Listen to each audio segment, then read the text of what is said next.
On this week's episode, Raya and the Last Dragon roars onto Disney+.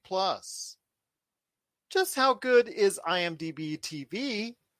And is it time to be coming to America once again?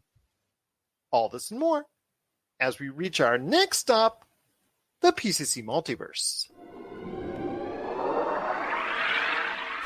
Don't be alarmed. The quasi-shimmering light before you is a trans-dimensional gateway to other worlds, other voices, other thoughts, and other realities. Up feels like down, and down feels like the number 7 on a Wednesday morning. Don't worry. That quivering, blood-boiling sensation under your eyebrows is all a part of the charm. Welcome to the PCC Multiverse. And we're back with another episode of the PCC Multiverse. This is Gerald Glassford from Pop Culture Cosmos, Game Source, Inside Sports Fantasy Football, and the Lakers Fast Break. We truly appreciate everyone out there listening to all of our shows. And if you can, please give us a 5-star review on Apple Podcasts. Plus, if you can like, share, subscribe, follow, or do anything that you can to support us right here at the Pop Culture Cosmos, including helping us out on Twitch with our many RPG game streams that we do. Also, as well, all the great interviews and so much more. Follow us on Twitch, follow us on YouTube, and follow us on Facebook. You can help us out any way possible. Please, it is greatly appreciated. And then also, if you can, check us out each and every time out right here at the Pop Culture Cosmos. We've got special episodes. In fact, we dropped one earlier this week with WandaVision episode 8 and 9 thoughts from Noah Ian Fein and TJ Johnson, who will actually be on this show as well. But it wouldn't be a PCC Multiverse without my good friend. He is from Castle PCC on the Twitter and Instagram. You got to catch him there at Instagram and the Twitter, Castle PCC with a K. It is my good friend indeed. It is the mastermind behind all the drone stuff that he's going to be delving into once again. Hopefully he'll even show it on Twitch. It is Marcus de la Garza. And Marcus, great to have you back for everyone's quick pop culture update for the weekend. Yeah, man, it's great to be back. Big hello to the Pop Culture Cosmos family. Good to see you guys all again. And yeah, like you said, we've got some drone stuff going on. I ordered parts last week and this week both. I'm just waiting on things to come in. I like to dry fit things before I put everything together. So we'll be doing a stream when everything's dry fit and we can actually start soldering some things and get this thing programmed and up in the air. So it'll be fun. It will be fun indeed. We've got a lot to talk about, though, on today's show. Another very newsworthy program. A lot of little news sprinkling out there this time around. Not the big, heavy-hitting episode that we had both on Friday and Monday, but there's a lot of cool stuff that's out there. In fact, we will be talking about all the movie releases that are coming out, both in box office and to video streaming coming up this weekend. We'll be talking about that. Also, speaking of streaming, how sneaky good is IMDb TV? We'll talk about that and throw that out there to you coming up here in the episode. Plus, we'll be talking about the Simpsons real quick. They got renewed again, and they seem to get renewed not for just one season, but 2 seasons. So they're up to season 34 that they got renewed to. So we'll go ahead and pay homage to them coming up later in the show. Also, as well, IGN recently brought out a list on the MCU of their best heroes ever. We take issues with it, so we'll go ahead and call them out a little bit coming up later in the program as well. Plus, we're going to be talking about a lot of great things, including a possible new Star Trek movie on the way. Again, will it come to fruition? We'll talk about that. Plus, more pushbacks for movies, which I know Marcus just absolutely loves to talk about. A movie getting delayed once again. We'll talk about that on the program as well. And PSVR announced some games, including the classic Doom 3 VR, which kind of intrigued me a little, but it's on VR. And even with the success or middling success of Oculus Quest 2 being brought down in price and being a brand new set, plus also an updated PSVR, is this going to change anything as far as getting people's interest into virtual reality? But first up, my friend, it is this weekend at the box office. And now with the box office out there across North America starting to open up a little, including major states like New York, Texas, even a little bit of California as well. I mean, just all over from the east to the west coast. They're starting to open up little by little. Of course, in Texas, it's actually a lot more than that coming up here next week. But I want to hear your thoughts. This weekend is a nice little battle that's shaping up between Raya and the Last Dragon, which is hitting theaters, and for a $30 charge, Disney Plus.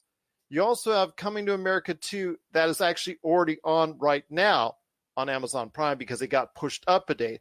Interesting how that happens. Paramount Plus arrives, replacing CBS All Access on the 4th. There's also Raya and the Last Dragon, which is starting to be shown on theaters right about now as we're talking. Mm-hmm. And wouldn't you know, Coming to America 2, which was going to come out on Friday, gets dropped Thursday.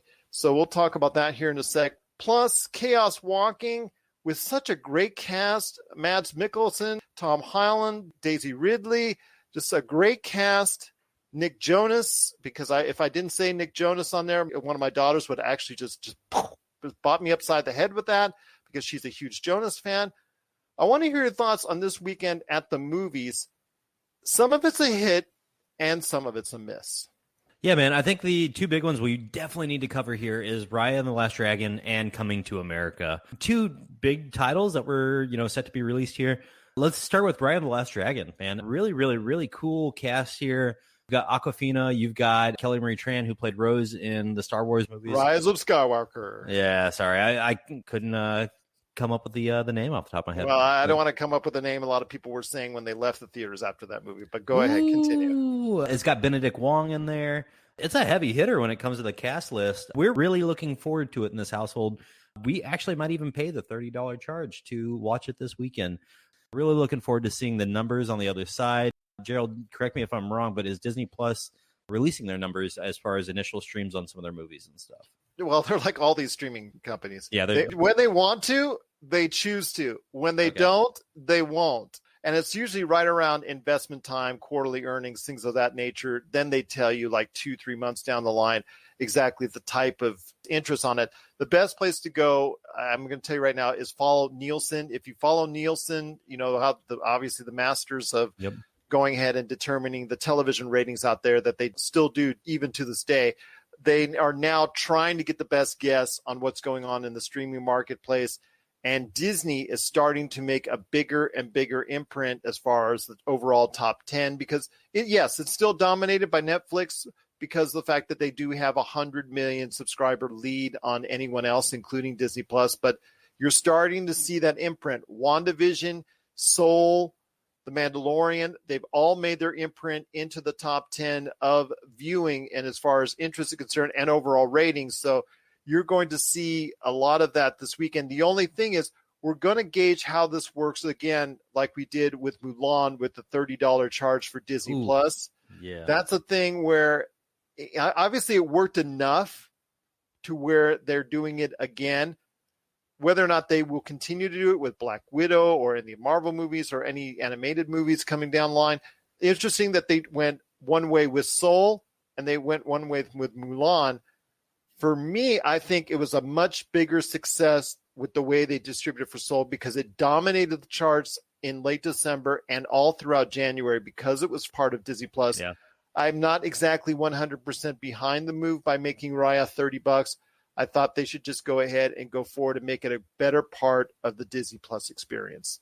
Well, see, and that's, I think, where I disagree with you. I think having the $30 charge on a few of these movies is a good thing, just simply because it keeps premium content premium, right? It allows Disney Plus or Disney, the studios, to start recouping some of their costs on these movies right away, not just from the residual income coming in from the memberships or, the memberships to Disney Plus.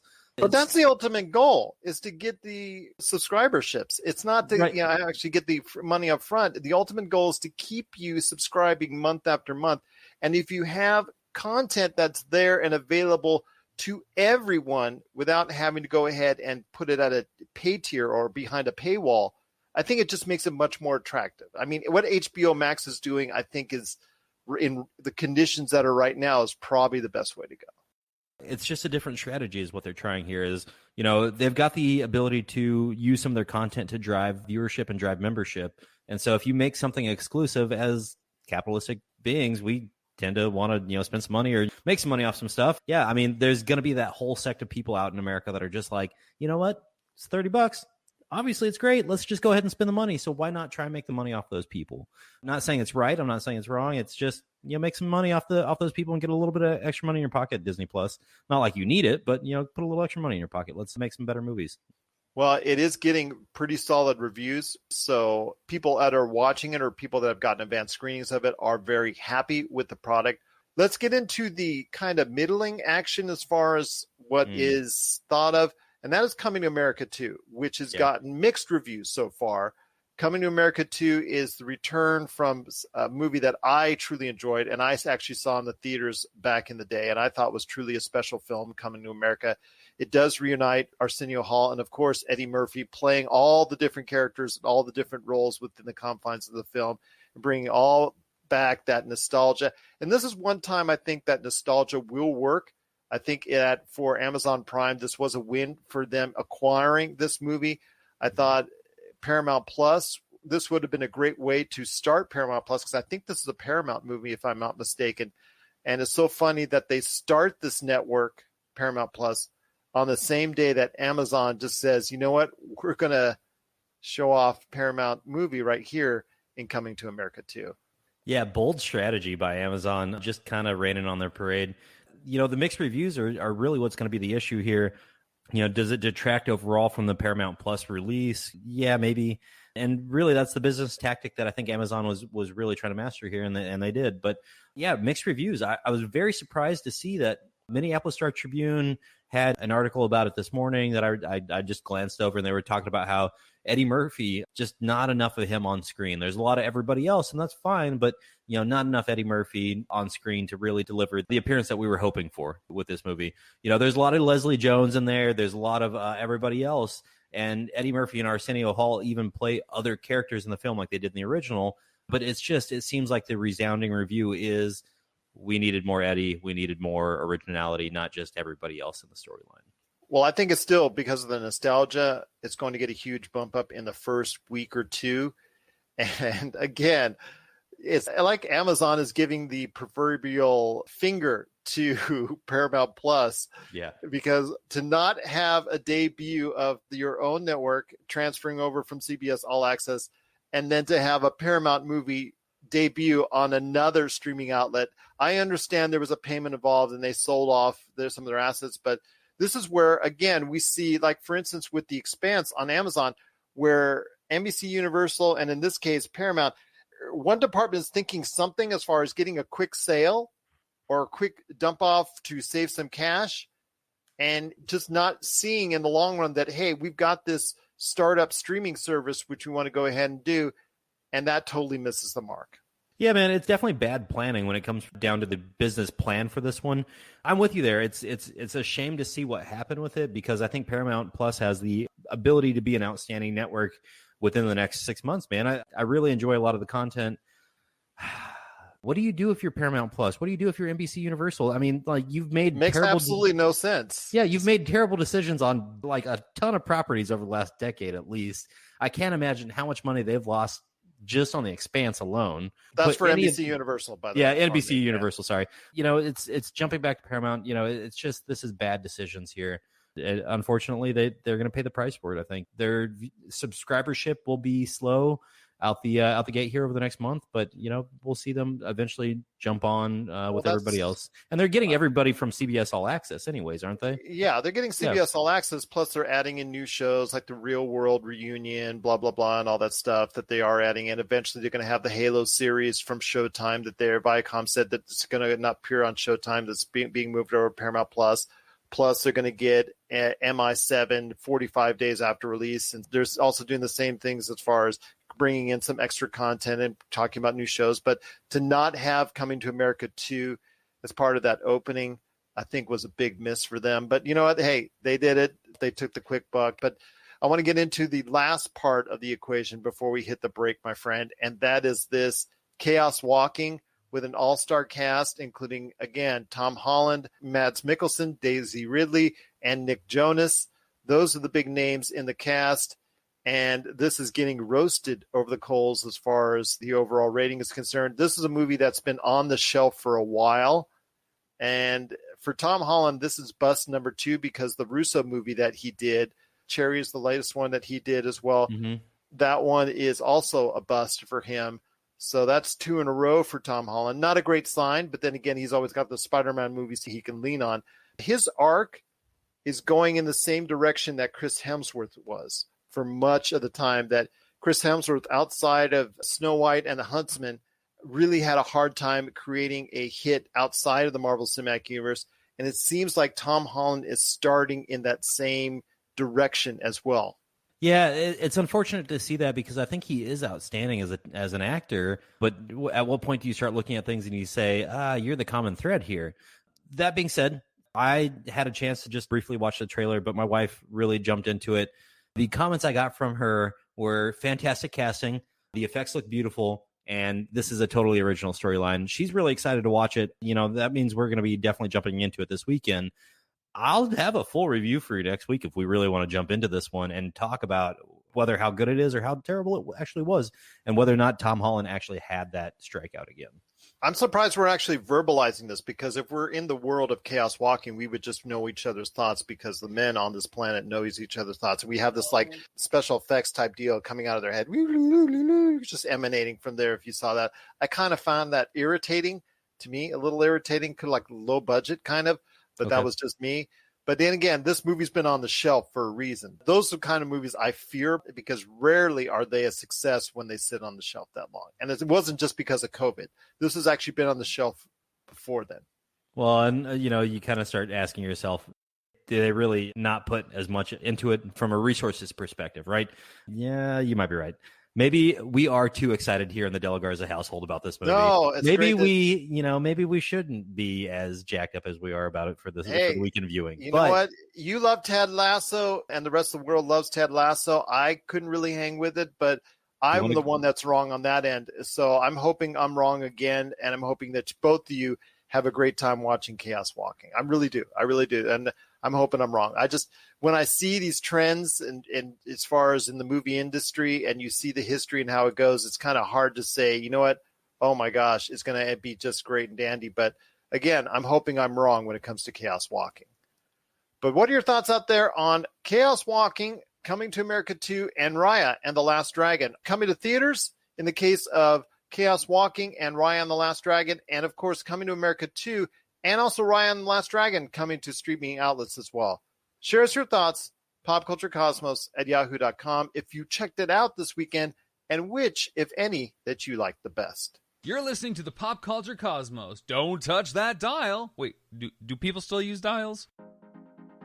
For the latest news and information, analysis and opinions on the Los Angeles Lakers and the NBA, check out the Lakers Fast Break podcast today on wherever you get your podcasts.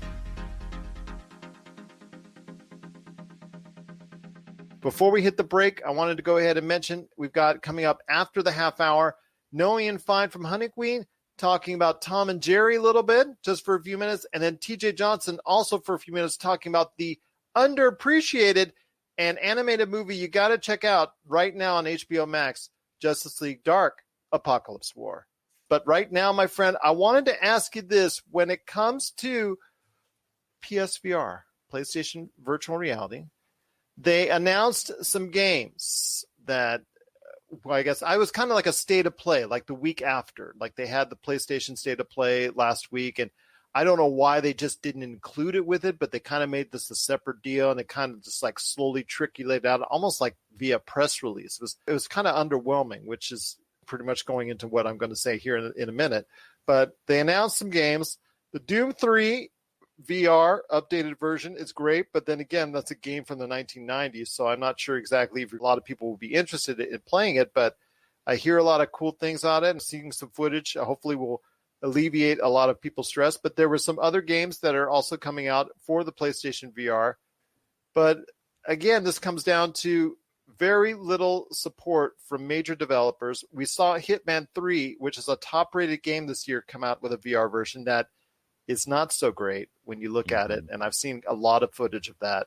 But your thoughts on PlayStation VR, Oculus Quest 2? I mean, they got some great experiences, but the problem is VR has never come into fruition the way that a lot of people were hoping it would be. and kind of the way I thought it would end up. I mean, I just didn't think it would go over. It didn't go over in the 90s, and it's not really going over now. Yeah, man, I remember walking through a Toys R Us in the early 90s and like seeing a VR system and thinking, whoa, wow, that's the future. And 2 years later, it was just gone. Nobody was talking about it. I remember my grandfather pestered me about that for probably 7 years after we saw that thing and just realized, hey, Marcus, you want one of those VR systems? You better start working for it. And it was just like, man, they are dead. We don't need to talk about this anymore. And unfortunately, that's the direction that we're heading right now. VR is going back towards being dead again. And unfortunately, I think it's an issue of high barrier to entry there out the gate and lack of content, man. It's kind of sad to see that no major studio really wants to take this on. But at the same time, obviously, they've done the market research and they know that the money's not there yet. Some of this kind of comes back around to the fact that we're moving more towards lifestyle brands, lifestyle gaming. You want to be able to grab your Switch and walk out the door with it and go play it on your lunch break. You want to be able to play while you're riding the bus or, commuting to work, whatever it is. And that's not something you can do with a VR set. The Oculus, what is it, the Go now? Or the Oculus Quest 2 or whatever they want to call it.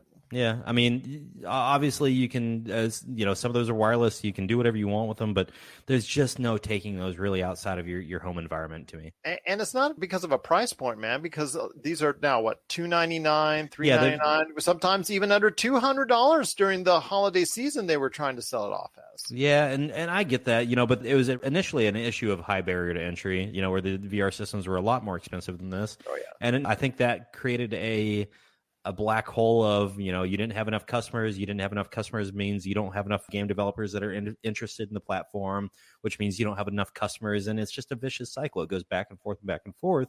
And, the PSVR is just the sacrifice that was made here. Absolutely. So we'll see what happens with the whole virtual reality genre. I think it's going to stay around for a little while. I think developers and publishers are still going to try to force feed stuff onto it, whether it's part of a game such as we see with Hitman 3, or whether it's its own experience that they just put right on the VR platforms. But I'm just not holding out hope, my friend. I mean, it's just something I've lived through the 90s when it was first really trying to get into it, and I've lived through the period now.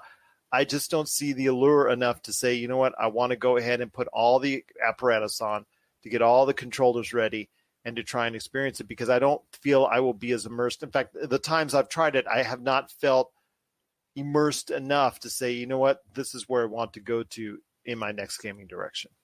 Yeah, I agree with you there. It's the few times I've played VR, at home for Christmas or, at my wife's parents' place for Christmas, somebody's got a VR set up and you just, you put on the headset and you go. I've enjoyed it. I know you and I have talked about it in the past that, sometimes you get a little motion sickness. I've never had that issue, but I know that's a very, very, very common thing for a lot of people. A lot of times you hear, well, you'll get over it after a few hours of play. But I mean, there's a lot of people that don't want to put that 2 or 3 hours of play of letting their body acclimate to the VR headset. At this point, VR might be really need to key in on augmented reality. Give me some Google Glass that, will project things out on the real world in front of me so I can see what I'm doing, see where I'm at in my environment, and I'm sold. But we just need to develop the technology to be a little bit more robust, I think. Absolutely. What are your thoughts out there on the virtual reality genre as of now, with the announcements of several new games on the way for PlayStation VR and also the Oculus Quest Go or Oculus Quest 2, whatever you want to call it? We want to hear your thoughts. popculturecosmos@yahoo.com. Let's just say Oculus. There you go. We'll leave it at that. But my friend, before we hit the half-hour mark, and TJ Johnson and also Noah Ian Fein talking about two things that they enjoyed on HBO Max in Tom and Jerry, and also Justice League Dark, Apokolips War, I wanted to ask you this. I was thinking about this when we were talking about, I was setting up and it looked like it was going to be a nice opportunity for people to go ahead and get into it. And then, of course, all the different streaming outlets that have popped up over the past 2-3 years. And I'm thinking to myself, there's other alternatives out there. In fact, the world of free streaming, and I put that in quotations, the quote unquote free, meaning it's going to be with ads. There's still a lot of options out there. I mean, I joked with, I think it was Josh, about Sony and Crackle still being out there and still being alive after all these years. How? There's also, how? I don't know how, but yes, still how. There's also YouTube has a lot of movies that you can go ahead and pay for. I mean, a lot of stuff from the 80s and 90s classics like The Terminator and some other great pop culture movies that you can watch right now that's free with ads. There's also other ones like Peacock has a free with ads channel that gives you some limited content that's out there. But one of the things that popped up for me was an article that came up that says a long-running series on Amazon Prime, Bosch, which was a long-running series on Amazon Prime. It was canceled, or actually, it was stopped. It was after what, 7 seasons, something like that. Their 7th season comes out this summer, and then they're going to be doing it's not a sequel. It's going to be like a whole nother series, but it's got the same characters. It's like yeah. But what I was going to say is, okay, it looked like for a while that it's going to end after 7 seasons. Amazon cut the rope on it, but they just announced this week that there is, like you said, a spinoff where Bosch. It's not going to be named Bosch, but it's going to be a spin-off series, but it's going to star the same characters in a little bit different format, but it's going to be on IMDb TV, which is actually owned by Amazon. Let's get that out of the way. Yep. But it's interesting to me when you take a closer look at IMDb TV, and in recent months, they've promoted it a little bit more, and a little bit more with the kind of content you get, and they have a decent array of content for a free network, essentially, which you are watching ads and things of that nature. But for a free network, it's something people need to take a look at because it has a lot to offer right now.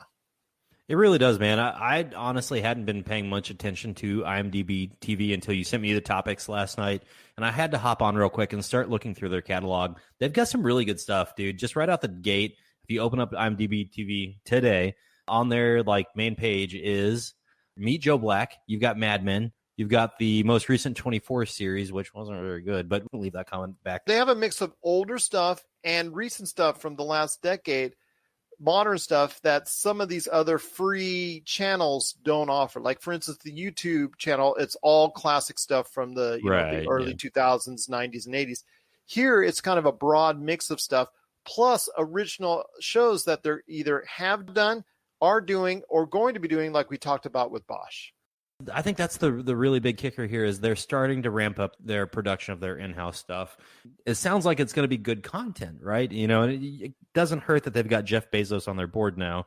And so they can do things like partner with Amazon Studios to bring things like the spinoff of Bosch containing the same characters and really build their own brand on the backs of these characters that have really built Amazon Prime to be what it is.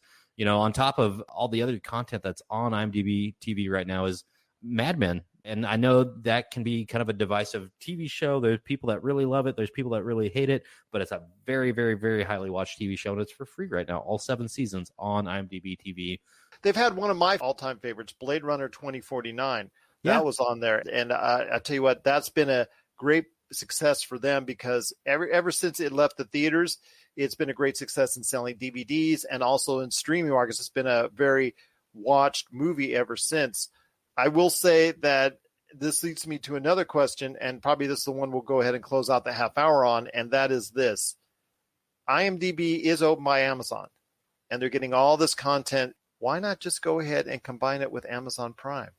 Yeah, there's something weird going on here. Maybe it's something with the acquisition that they've done. Maybe it's something about Jeff Bezos doesn't have really complete, total control over what's going on at IMDb TV. And who knows, maybe in the next year we might see the acquisition here. We might see IMDb TV integrated for free with your Amazon Prime. We really don't know. I think that this is one of those things that business was moving too fast for the contracts were in place already. And so you just got to make do with what you have. So, well, you can do that right now. You can go to Amazon.com and you can interlink with IMDb TV from Amazon.com. So yeah, I did not know that, man. It's so weird that, they just didn't say, IMDb TV, we're just going to close you down and make all your content available on Amazon Prime. That's weird, yeah. But at the same time, this gives them another outlet, right? Like, it's the whole idea behind Target having, 157 in-house brands, right? Like, you need to diversify a little bit. And sometimes the best way to do that is just by, having an offshoot studio or streaming platform nowadays that is pumping out a little bit of content that gives you a little diversification here. You can pump out some stuff over there that you wouldn't necessarily put on your main brand. What are your thoughts out there on IMDb TV? Is it sneaky good for you as well? Let us know. popculturecosmos@yahoo.com. Well, coming up after the break, it is once again Noah Ian Fein from HunnicWeen talking about Tom and Jerry, and TJ Johnson coming up talking about Justice League Dark, the Apokolips War. They're coming up after the break.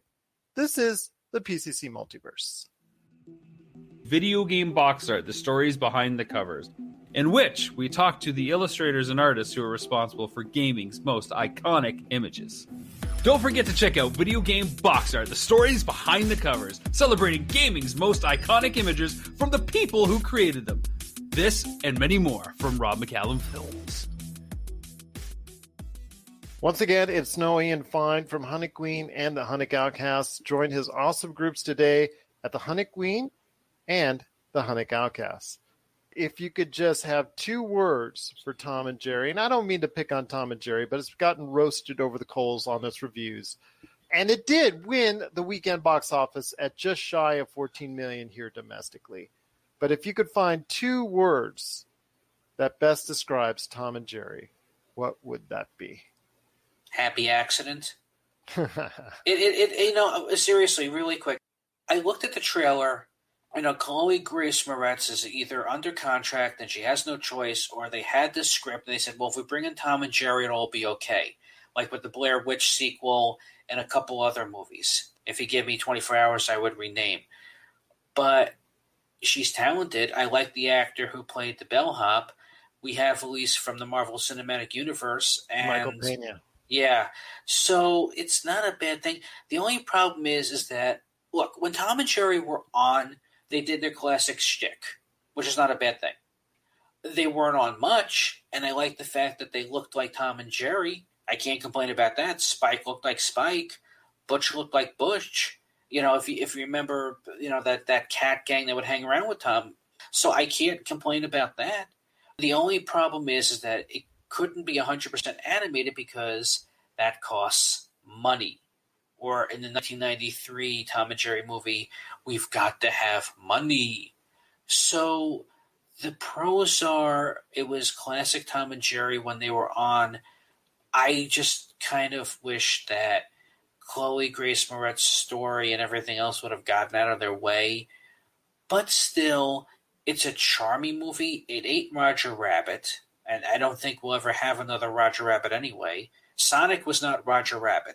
That's Tom and Jerry, and that's okay too. But no, you're never going to have another Roger Rabbit as long as we live in this lifetime because of rights issues. It'd be nice if HBO would bring back a Tom and Jerry series. I don't think that's ever going to happen for reasons. Although they did bring back Looney Tunes. I don't know how well it did.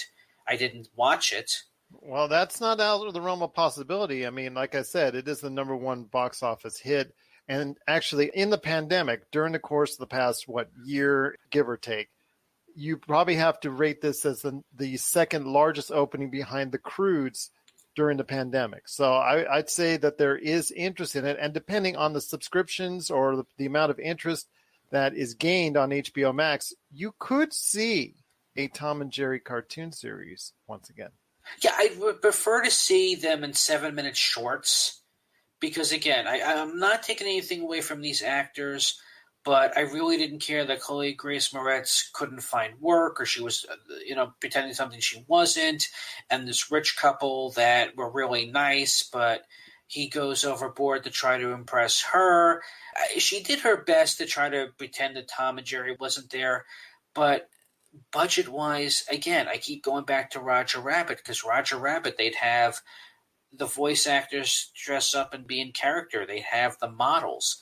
I guess Chloe Grace Moretz just stood in front of a rubber ball and tried to talk to it. But then again, this is from Tim Story, who gave us Barbershop and those 2 Fantastic Four movies and Taxi. So I really wouldn't have it any other way. But unfortunately, for me, and yeah, I know the pandemic and whatnot, and I get that. But if anything, I would definitely say it's a B movie and a rainy day movie. I wouldn't own it. I would rent it, and I'd watch it every now and then. But then again, if I have HBO Max, I can just watch some classic Tom and Jerry cartoons. So it's 1/6, half dozen of the other.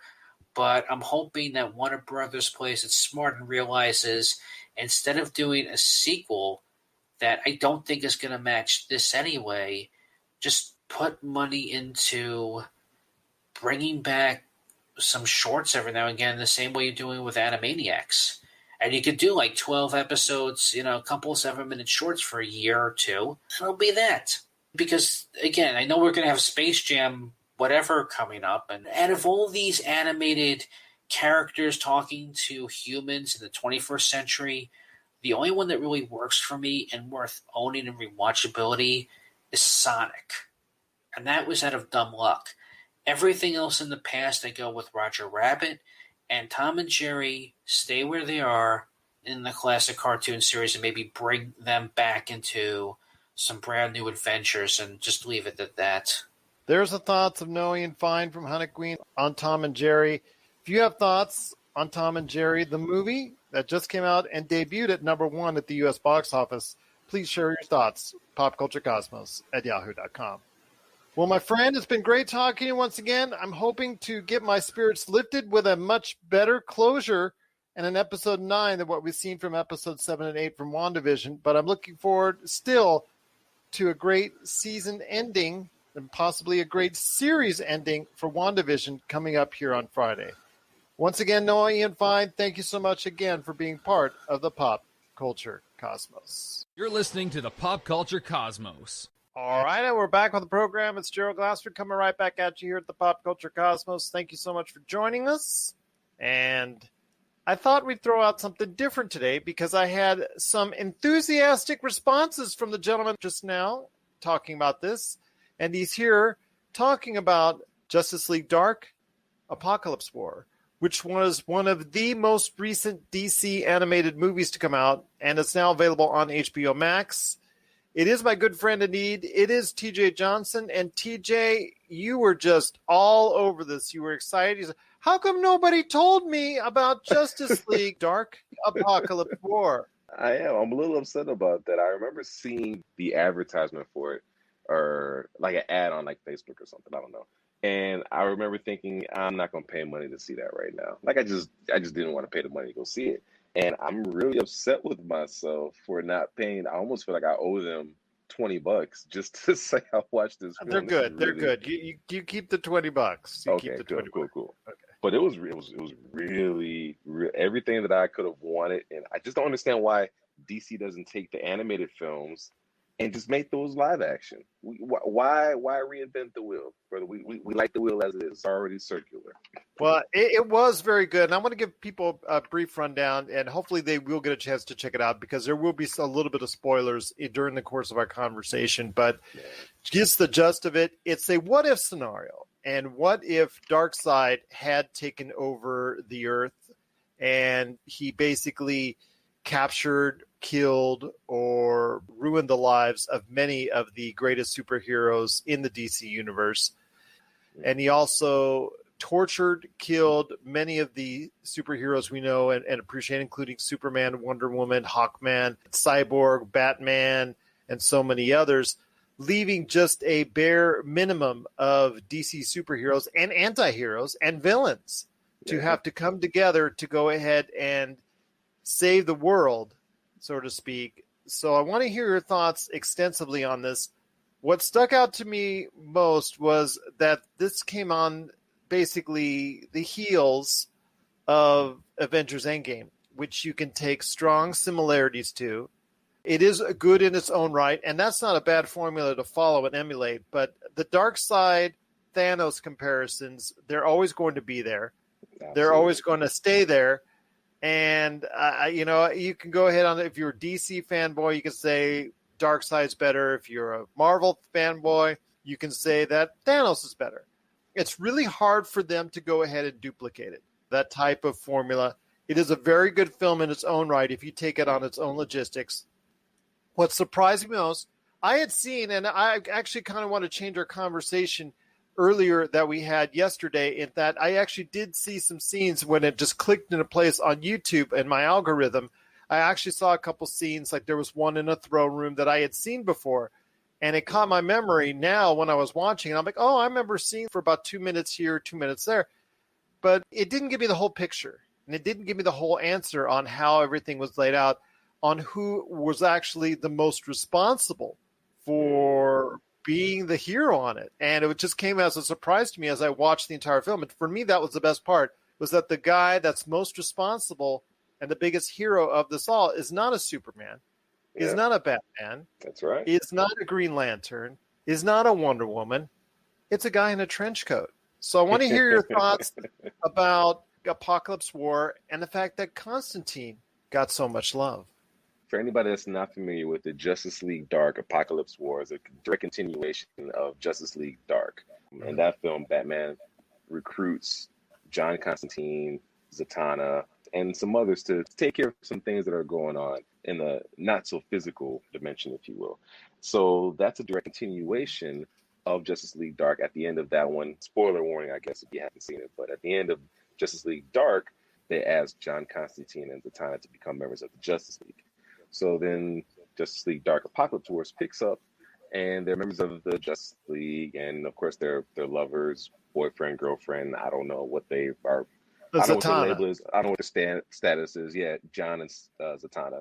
So they're together, and it seems like everything's just going great, but you could tell that something was bothering her. You could tell something was bothering her in the beginning, and she wanted to make sure that she had told John she loved him and blah blah blah. So she knew something was happening, and then the way the story just takes off from there, you get this post-apocalyptic world where obviously, no pun intended, but Darkseid comes through and completely just it starts off with a failed attempt. All of them go to the planet / base of Darkseid. And all the big superheroes are there, whichever the DC universe that you like and appreciate. Even Lex Luthor and Superman decided to go there together. Yeah. And they all went there to this planet / evil secret base. And they go and fight off all the minions, but they failed in the process of doing so. And this basically tells the story of what happens after the failure of all these superheroes. And it shows Constantine watching his lover die, Zatanna, and one of the things that he has to live with years later as we pick up the story is the fact that he left her in her most time of need before she's ripped to pieces, essentially. Absolutely. Ladies and gentlemen, this is not for the kids. This is R-rated. Yeah. This is R-rated. This is graphic. It is violent. There are F-bombs and profanity. But, to be fair, that didn't really have to do it. They didn't really have to go there. I thought it was gratuitous. Yeah. I think it's better when they do the Dark Batman with the Joker and all that, when they go R-rated there. But they really didn't have to do it if they didn't want to. It just didn't seem like it is. No. Yeah, a lot of those, the F-bombs seemed kind of forced in. It just seemed like it was gratuitous for no particular reason. So for that one, that's probably one of my only big critiques about the film, that it just was extra for no particular reason. But outside of that, I thought the story was handled very well. Yes, it very much reminded me of Avengers Endgame, and the fact that these heroes had this big plan, they failed spectacularly, and then the rest of the time the heroes spend trying to figure out a way to right the ship.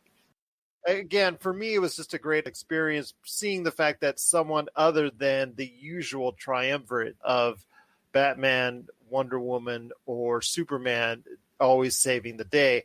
I like the fact that they chose someone outside of the box to be the key individual in this whole operation.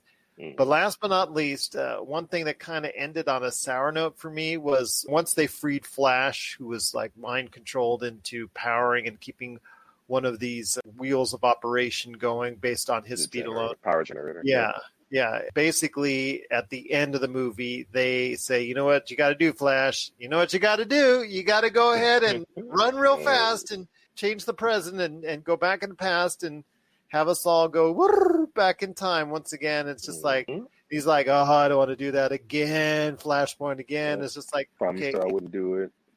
Yeah. If you could have done it in the first place, you should have done it in the first place, even before the credits started.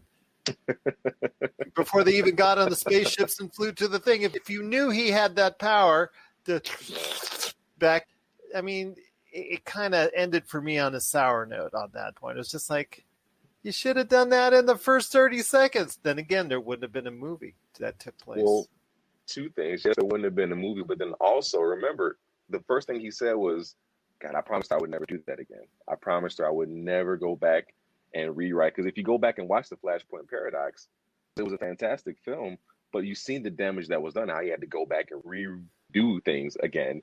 And he promised her he would never go back and do it again. He would never take that trip. He would never try to go back and rewrite history. But he Again, does. But he does. He does go back and rewrite history, and he does it because at this point they've got nothing left. Because if you think about the way the movie ended, or the way the movie was about to end, if he did not do that, right, there's going to be another 1 billion lives lost. No matter what, there was going to be another estimated 1 billion lives lost off the planet. The planet had lost 30+% of their magma, which going any further left or right was either going to cause extreme heat where people would die, or it was going to cause extreme cold, people would freeze to death. So there was really nothing they were going to be able to do. And even as much as Superman tried to put on a good face to say, we got to still figure out a way to make this happen, there was going to be a lot of death that moved forward. And wouldn't you know, it's Constantine that tells him, that's right. You know, lad, you know what you got to do, lad. Yes. Yeah, lad. he's like, you know what you got to do, man. He's like, I promised I would never do it. He's like, yeah, you did. And we might make mistakes, but wherever we go back to is going to be better than where we are right now. Would be nice to have a Barry Allen around saying, you know what, yesterday kind of sucked for me. Can you go ahead and go do that Flashpoint thing and like erase that Wednesday, you know, or something like that? Man. My friend, you're going to come back next week to talk about all the great things that happened and the things that maybe did not happen, or the things that we can speculate on from episode 9 of WandaVision, and then what's up ahead for the Marvel Cinematic Universe. I look forward to our conversation then. Once again, it's T.J. Johnson. You hear his thoughts on Justice League Dark, the Apokolips War, which is available right now on HBO Max. And I look forward to speaking to you next week, my friend, right here at the Pop Culture Cosmos.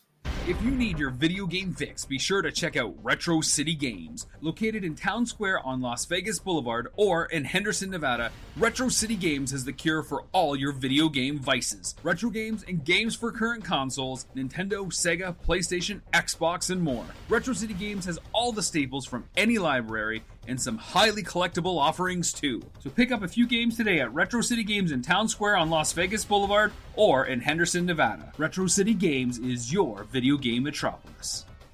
And we're back to close out the show. This is the PCC Multiverse. Want to thank so much TJ Johnson and also Noah Ian Fein for stopping by on the program to talk about Tom and Jerry and Justice League Dark, Apokolips War, which are both now available on HBO Max. Please go ahead and check out my previous conversation with both of them on the Wednesday show that we dropped on the Pop Culture Cosmos channel, talking about WandaVision episode 8 and what they're looking forward to in episode 9. But before we head on out, my friend, wanted to go ahead and drop more bad news for you because I know you love it so much, my friend, on delays. And what do you think Vin Diesel said when he found out that Universal is pushing back once again? It's just a month this time, but it's to the end of June that they're pushing back Fast and Furious 9. I don't know. I have to imagine he was pretty furious at the studio exec when he got that phone call. But I live my life one delay at a time. Well, all right. So, I mean, look, delays are just commonplace now. We talk about them nonstop in 2020.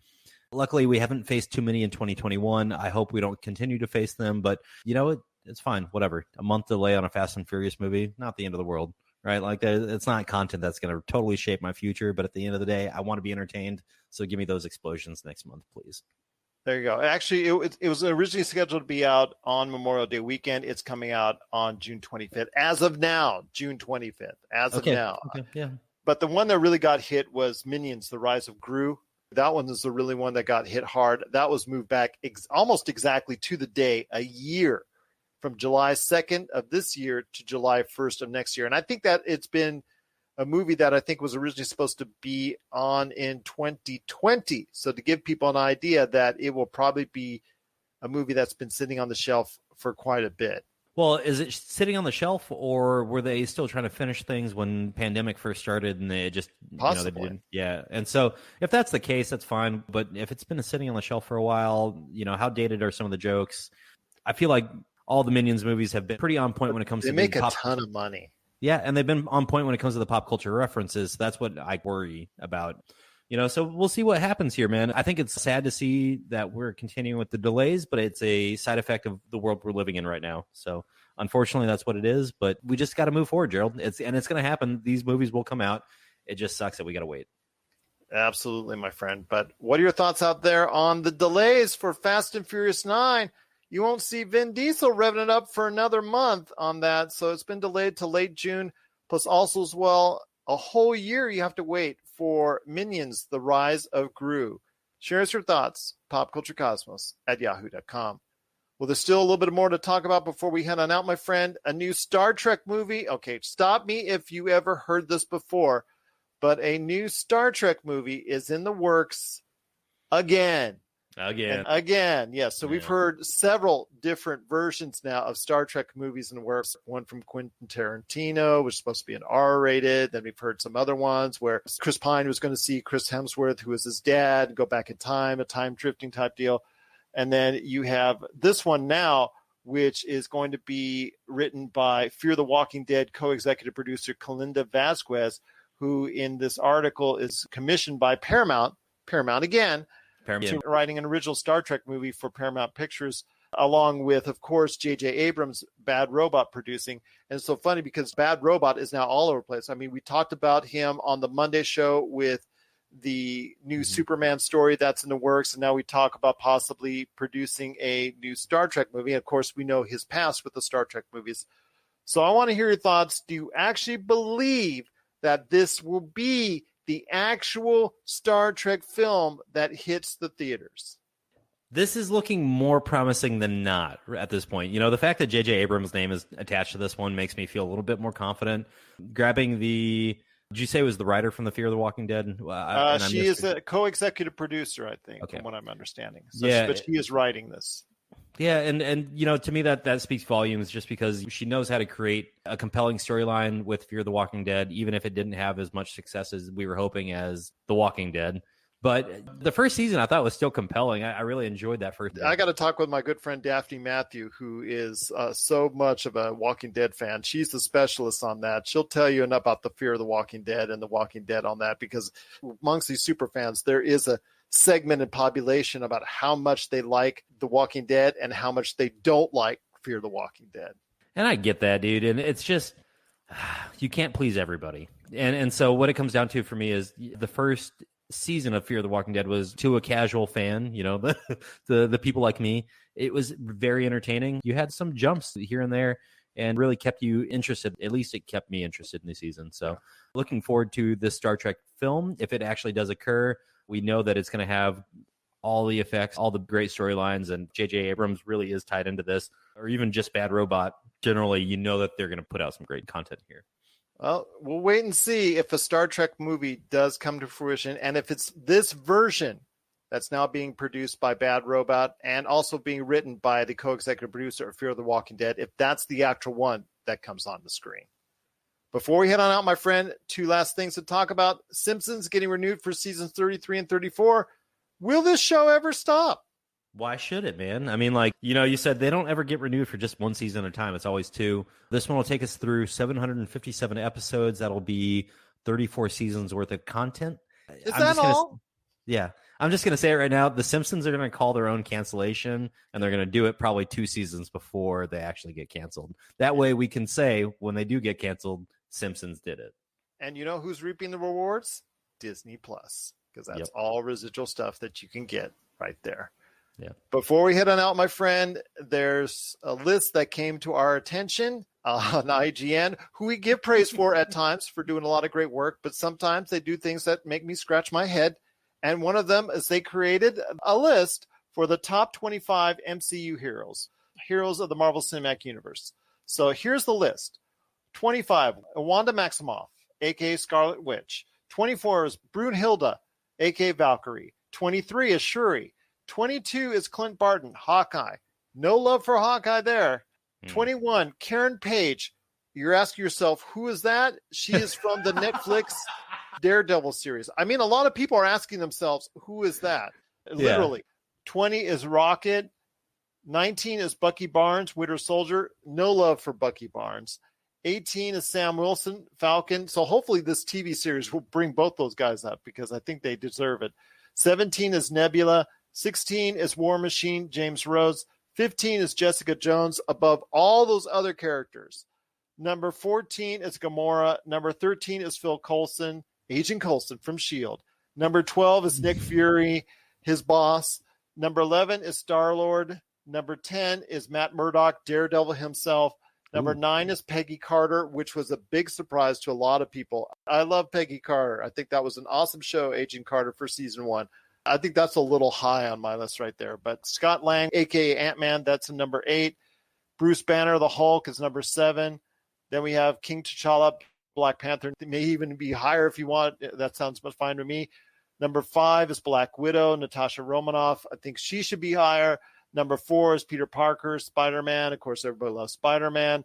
Number 3 is Thor, and that's because of Chris Hemsworth. He's done such a great job in the more recent times for the MCU. Number 2 and number 1 was a surprise.